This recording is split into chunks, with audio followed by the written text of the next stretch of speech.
बिल्कुल हैवानियत है, और हैवानियत फैल रही है, ना कि इंसानियत। तो ये हैवानियत थी कि किस तरीके से उसको जलाया गया सबने मिलके। हमारे समाज में ये मिडीवल टाइम से पुत्र को ऐसा देखा गया कि वो धन लाएगा, जब शादी होगी तो धन लाएगा, और ये भी देखा गया कि जब पुत्री होगी तो धन ले जाएगा उसको। सो ये हमारी पुरानी सोच अभी भी है। और आपने देखा कि शादियों में जब उसके बाद तो पंडित लोग या बड़े लोग ये कहते हैं अब तू अपना पुराना घर भूल जा, चावल फेंक और पीछे मुड़ के मत देखना। तो एक मैसेज दे दिया गया कि अब तेरा घर ये नहीं है, अब तेरा घर वो है जहां तू माइग्रेट हो रही है। उस मकान को अपना घर बना लेना। अब हर एक लड़की का वो मकान घर नहीं बनता, वो मकान में रहती है क्योंकि उसके पास अब कोई दूसरा मकान नहीं है। माँ बाप ने तो बोल दिया अब तेरा ये नहीं है, और वो मारने वाला का घर नहीं है, वो मकान है, तो जाए कहाँ।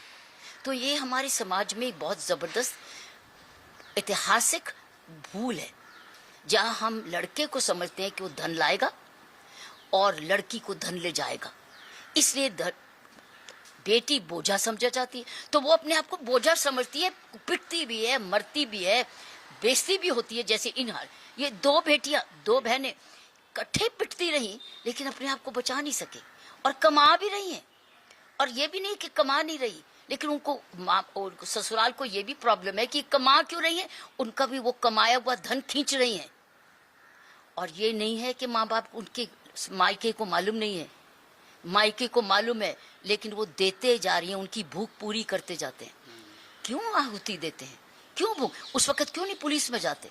इतना प्रचार होता है, कानून का प्रचार होता है, उनको पता है कि ये समाधान है, क्यों नहीं ये समाधान ढूंढते? क्योंकि वो भी नहीं चाहते कि वो घर लड़की मायके वापस आ जाए, क्योंकि वो भी चाहते हैं कि कल को उनकी कोई बहू आएगी, लड़के की बहू, उसको ये घर चाहिए, वो इतराज करेगी। शायद इसीलिए शादी नहीं होगी लड़के की, क्योंकि लड़की घर में है। ये सारी सोच बदलने की बात है, और सोच बदलते बदलते अभी जनरेशंस लग जाएंगे। इन दोनों लड़कियों का बिल्कुल साफ साफ आया है, वो बर्दाश्त करती रही, माँ भी बन गई, घरेलू काम भी कर रही, पिट भी रही, और वो रात भर वो आदमी दोनों भाई रात को कहीं और भी रात काटते हैं, और अगर जब आकर पूछा जाता है तो फिर उसको पिटाई करते हैं, क्योंकि तुझे पूछने का हक नहीं। सो ये बेसिकली ये कई घर बहू को इसलिए घर में लाते हैं, उसको नौकरानी बनाने के लिए, उसको नर्स बनाने के लिए, बच्चा भी पैदा करने के लिए। और अगर बेटा पैदा नहीं हुआ तो फिर पीटेंगे। इसमें तो बेटा पैदा हुआ, शायद इसलिए नहीं पीटा कि बेटा नहीं तूने पैदा किया, शायद ये भी कारण बन जाता, लेकिन दहेज और ला और ला ला।